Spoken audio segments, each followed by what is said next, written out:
ආයිබෝවන් දුවේ පුතේ අදත් වීඩියෝ එකක් අරගෙන එන්නේ ඔයාලට මේ 7 වෙනි පාඩමෙන් ආපු කොටස් සහ ආපු නැති කොටස් වැඩිපුර බලා ගන්න ඕනි කොටස් මොනවද කියලා මේ වීඩියෝ එකෙන් ඔයාලට කියලා දෙන්න. එතකොට මේ වීඩියෝ එකත් ඔයාලා බලලා ඔයාලා වැඩිපුර බලා ගන්න ඕනි කොටස මේකෙන් බලා ගන්න ඕනි. එතකොට දුවේ පුතේ මෙන්න මෙහෙම තමයි 7 වෙනි පාඩමේ 13 වසරේ දෙවෙනි පාඩම නැත්තම් මුළු සිලබස් එක ගත්තාම 7 වෙනි පාඩමේ අනුමාන කියන්නේ මේ සිලබස් එක අපිට තියෙන්නේ.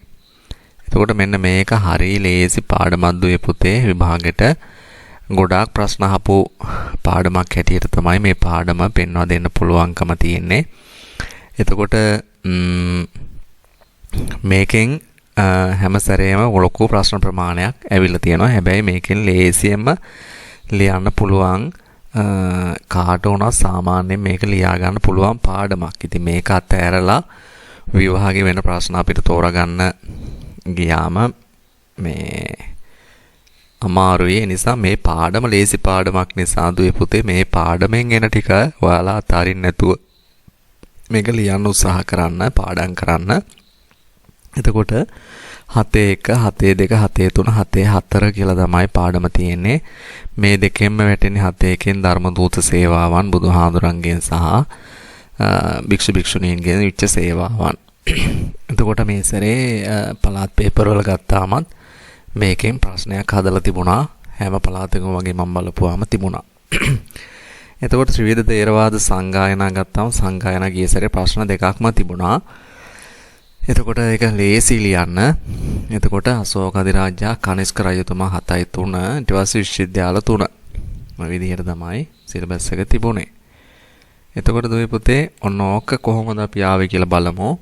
මෙන්න මේ විදිහට තමයි ආවේ 2019 20 කියන දෙකේ මෙන්න මේ විදිහට ආවා. එතකොට සංගායනාවක් ඇවිල්ලා තියෙනවා. මේක පොදු ප්‍රශ්නයක්. භික්ෂු සමාජයේ පාරිශුද්ධිය පිණිස ධර්ම සංගායනයෙන් ලැබුණු පිටුවහල නිදසුන් මගින් පැහැදිලි කරන්න. මේ ප්‍රශ්න වල ටිකක් අවබෝධයෙන් කියව ගන්න ඕනේ. එතකොට භික්ෂු සමාජයේ පාරිශුද්ධිය පිරිසුදුභාවය පිණිස ධර්ම සංගායනාවෙන් ලැබුණු පිටුවහල. මේක තියෙන කනිෂ්ක රජු විසින් කරන ලද සාසනික මෙහෙය ඓතිහාසික සාධක ඇසුරෙන් හැඟීමට ලක් කරන්න. ඓතිහාසික සාධක දක්වන්න තියෙනවා. එතකොට මේකේ ප්‍රථම ධර්ම සංගායනයේ පසුබිම කෙටියෙන් දක්වා බුදුසසුනේ චිරස්ථිතිය වෙනුවෙන් එහිදී ගනු ලැබූ තීරණ පැහැදිලි කරන්න. ප්‍රථම සංගායනාවගේ පසුබිම දක්වන්න ඕනේ කෙටියෙන්. ඊට පස්සේ ඒකේ ප්‍රතිඵල සසුනේ චිරස්ථිතිය වෙනුවෙන් ගනු ලැබූ තීරණ තමයි මේක ලියන්න තිබුණේ. හරි ලේසියිනේ. එතකොට ධර්මාශෝක රජතුමාගෙන් සිදු වූ ශාසනික මෙහෙය ප්‍රමාණවත් සාධක මගින් නැගීමට ලක් කරන්න. ඊට පස්සේ 2021 22 ගත්තාම මෙන්න මේ ධර්ම දූත සේවාව තියෙනවා. බුද්ධ කාලීන ධර්ම දූත සේවාවේ සාර්ථකත්වය සඳහා බලපෑ හේතු සාධක පරීක්ෂා කරන්න. ඊට පස්සේ සංගායනාවක් තියෙනවා. දෙවන ධර්ම සංගායනා බලපෑ හේතු සාධක පැහැදිලි කරන්න. ඒ කියන්නේ සංගායනා පවත්වන්න හේතු වෙච්ච සාධක පැහැදිලි කරලා එහි ප්‍රතිඵල සමාලෝචනය කරන්න. අටලොස්නිකායෙන් මේක පාඩම් කරගන්න ඕනිනේ. එතකොට කනිෂ්ක රජතුමාගේ සාසනික සේවාය ප්‍රමාණවත් සාධක දක්වන මේ ලැබීමට ලක් කරන්න. මේකම වගේ ප්‍රශ්නනේ දුවේ පුතේ. ඒකට බලන්න කනිෂ්ක රජතුමාගේ සාසනික සේවය අහලා තියෙනවා. එතකොට ඊළඟේ තමයි නාලන්දා විශ්වවිද්‍යාලයේ මේකේ ප්‍රශ්න 4ක් අහලා තිබුණා දුවේ පුතේ. මේ 2021 22 වර්ෂයේ ප්‍රශ්න 4ක් අහලා තිබුණා. මේ පාඩමේ නාලන්දා විශ්වවිද්‍යාලයේ අධ්‍යාපනය හා පරිපාලන ව්‍යුහය විස්තර කරන්න. ඒ අවුරුද්දේ. එතකොට 2022 23 තියෙනවා තෙවන ධර්ම සංගායනාවට තුඩු දුන් හේතු සැකවීම් දක්වා බුදු සමයේ චිරස්ථිතියේ විශේෂ එහි ප්‍රතිඵල හේතු සාධක ආයුරු විමසන්න. එතකොට තෙවන ධර්ම සංගායනාවට තුඩු දුන් හේතු දක්වලා බුදු සමයේ චිරස්ථිතියේ ප්‍රතිඵල මේකේ ලියන්න තියෙන්නේ. රටවල් 9 එහෙම ලියන්න ඕනේ. එතකොට 23 24 නේ. ගිය අවුරුද්දට ඉස්සල්ලා අවුරුද්දේ ප්‍රථම ධර්ම සංගායනා පැවැත්වීමට බලපෑ හේතු දක්වා එහි ප්‍රතිඵලයක් ලෙස ධර්ම විනය සංරක්ෂණය කළ අයුරු පැහැදිලි කරන්න.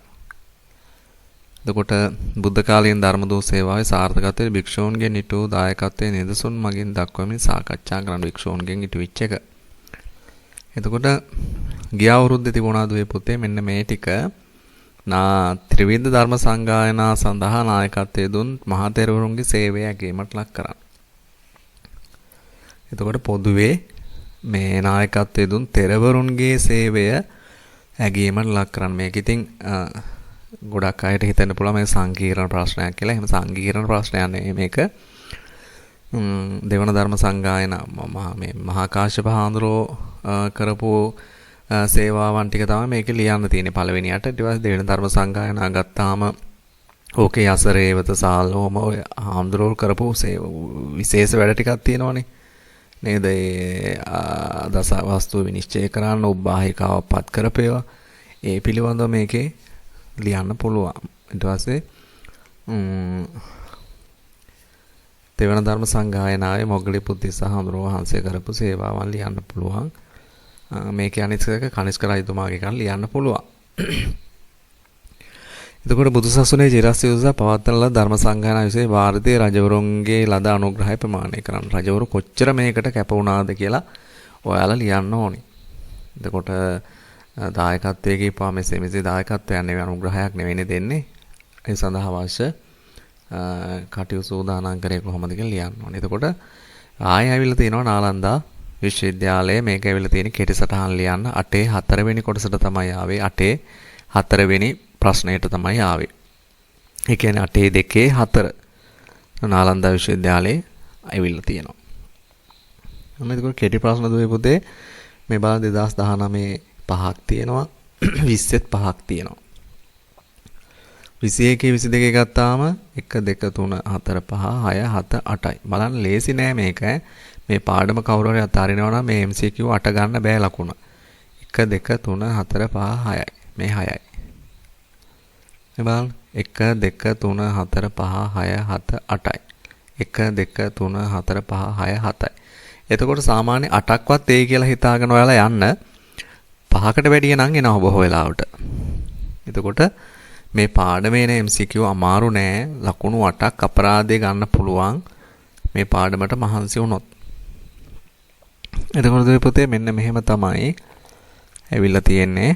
බුදුන් වහන්සේගේ ධර්මචාරිකා එකම එක සැරේ අහලා තිබුණේ. එතකොට බුදුන් වහන්සේගෙන් සිදු කවද්ද ඇවිල්ලා තියෙන්නේ ඒක 2022 21 22 බුද්ධ කාල ධර්ම දූත සේවාවේ සාර්ථකත්වයට බලපෑ හේතු සාධක පරීක්ෂා කරන්න. එතකොට ඕක තමයි ඇවිල්ලා තියෙන්නේ. එතකොට භික්ෂුන්ගෙන් සිදුවිච්ච සේවාවන් ඇවිල්ලා තියෙනවා 23 24. මේක ආවේ දුවේ පුතේ මේ බුද්ධ කාල ධර්ම දූත සේවාවේ සාර්ථකත්වයට භික්ෂුන්ගේ ඊටු දායකත්වයේ නිදසුන් දක්වමින් සාකච්ඡා කරන්න 5ක් ඇවිල්ලා තිබුණා. මේක ඇවිල්ලා තිබුණේ 3 වෙනි ප්‍රශ්නේ 5 වෙනි කොටසට ආවේ. මේකේ භික්ෂුන් වහන්සේලා 5 දෙනෙක් පිළිබඳව ලියන්න ඇවිල්ලා තිබුණේ. එතකොට ලකුණු 5 දුන්නේ ඒ 5 දෙනා කරපු සේවාව කෙටියෙන් විස්තර කරලා තිබුණා නම්. එතකොට මේකේ ඇවිල්ලා නැහැ දුවේ පුතේ මේ භික්ෂුණීන්ගෙන් සිදුවිච්ච ධර්ම දූත සේවාව පිළිබඳව අහලා නැහැ. එතකොට 3 වෙනි කොටස කරුණාත් ඇදලා දාන්න බැරි කමක් නැහැ. භික්ෂුණීන්ගෙන් විච්ච ධර්ම දූත සේවාව මේ බුදුන් වහන්සේගේ ධර්ම දූත චාරිකාව නම් ඉතින් ඒක අමාරු එකක් නෙවෙයි. බුදුහාඳුරේ චරිත කතා මතකයි නම් ප්‍රථම රහත් 69 නේද? එතකොට දෙවන ධර්ම දූත පිරිස, පළවෙනි ධර්ම දූත පිරිස, දෙවන ධර්ම දූත සේවාව, චරත බික්වේ චාරිකන් ওই ටික පාඩම් නම් මේකේ එන ප්‍රශ්නේ කොහෙන් ආවත් කරකවලා ලියා ගන්න පුළුවන්. එතකොට ඒකට මහන්සි වෙන්න භික්ෂුණීන්ගෙන් වෙච්ච සේවාවන් පොඩ්ඩක් බලා ගන්න. බුදුන් වහන්සේගෙන් වෙච්ච ධර්ම දූත සේවාව මේ අවුරුද්දේ එන්න බැරි කමක් නැහැ. එන්න පුළුවන්. ඇවිල්ලා තියෙන එකම එක සැරේයි. එතකොට අවුරුදු මේ 4 වෙනි සැරේට ඔයාලට එන්න පුළුවන් කමක් තියෙනවා. එතකොට සංගායනා මෙහෙම තමයි ආවේ. සංගායනා නම් කොහෙන් ආවත් ඔයාලා ලියන්න පුළුවන් සංගායනා අනිවාර්යෙන් බලාගෙන යන්න. ඒක අනුමාන අපිට කරන්න බෑ. මේ දැන් ගිය සැරේ අනුමාන කවුරු හරි බලාගෙන ගියා නම් ඒ අනුමානේ දෙවෙනි එක හරි පළවෙනි එක හරි එනවා කියලා බලාගෙන ගියා නම් එහෙම නෙවෙයි අහලා තිබුණේ. එතකොට මූලිකත්වයේ ගත භික්ෂුන් වහන්සේලා සිදුවෙච්ච සේවයයි අනුග්‍රහය දක්වපු රජවරුන්ගේ සේවයයි තමයි අහලා තිබුණේ. ඒක පොදු ප්‍රශ්නනේ. එතකොට ඒ නිසා සංගායනාව කොහොම ආයිද කියන්න පුළුවන් කමක් නැහැ. එකක් දෙකක් එකට දාලා අහන්න පුළුවන්. ඔය මික්ස් කරලා අහන්න පුළුවන්. එතකොට මෙන්න මෙහෙම තමයි මේකේ ඇවිල්ලා තියෙන්නේ අශෝක අධිරාජ්‍යගේ කනිෂ්ක රජතුමාගේ ශාසනික සේවාවන්. මේවා අමාරු නෑ දුවේ පුතේ. මේ දෙකම බලා ගන්න අපිට කියන්න බෑ මේ කනිෂ්ක රජතුමා දෙසරයක් ඇවිල්ලා තියෙනවා. අශෝක එක සැරේ ඇවිල්ලා තියෙන. මේ සැරේ බොහෝ වෙලාවට අශෝක එන්න බැරි කමක් නෑ. අශෝක මේ මෑත ඉතිහාසයේ මේ ඇවිල්ලා නෑ. මේ දෙන්නම ඇවිල්ලා නැහැ. එතකොට අශෝක රජතුමා බෞද්ධයෙක් වුණේ කොහොමද? ඔහුගෙන් ශාසනයට වෙච්ච සේවාවන් 5-6ක් විතර පාඩම් කරගන්න. පාඩම් කරලා ඒක පෙළගස්සලා එයාගෙන් වෙච්ච සේවාව කියලා ලිව්වා. ඒ යටතේ කරුණු ලිව්වා. ඊළඟ සේවාව මේක වුණා කියලා ලිව්වා. ඒක යටතේ විස්තර කරන්න. එතකොට කරුණු 6ක්වත් පදනම්ව ලියා ගන්න 5ක් හරි 6ක් හරි ලියන්න උත්සාහ කරන්න.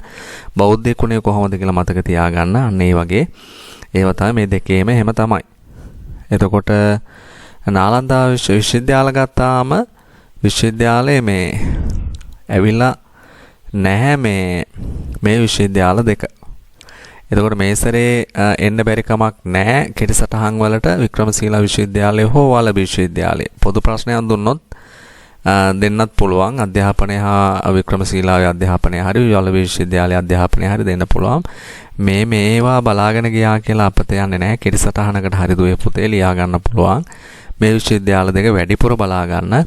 නාලන්දාව ඉතින් අපි ගොඩක් බලන්න තියෙන එකක්. නාලන්දාව MCQ වලට ගොඩක් අහනවා. මේ විශ්වවිද්‍යාල හොඳටම බලාගත්තොත් MCQ 8ම ගොඩ දාගන්නත් පුළුවන් මේ පාඩම හොඳින් බලාගත්තොත්. එතකොට මෙන්න මේ වගේ මේක වලබිය දෙන්නත් පුළුවන් මේ සැරේ කෙටි සටහනකට වික්‍රමශීලාව දෙන්නත් පුළුවන්.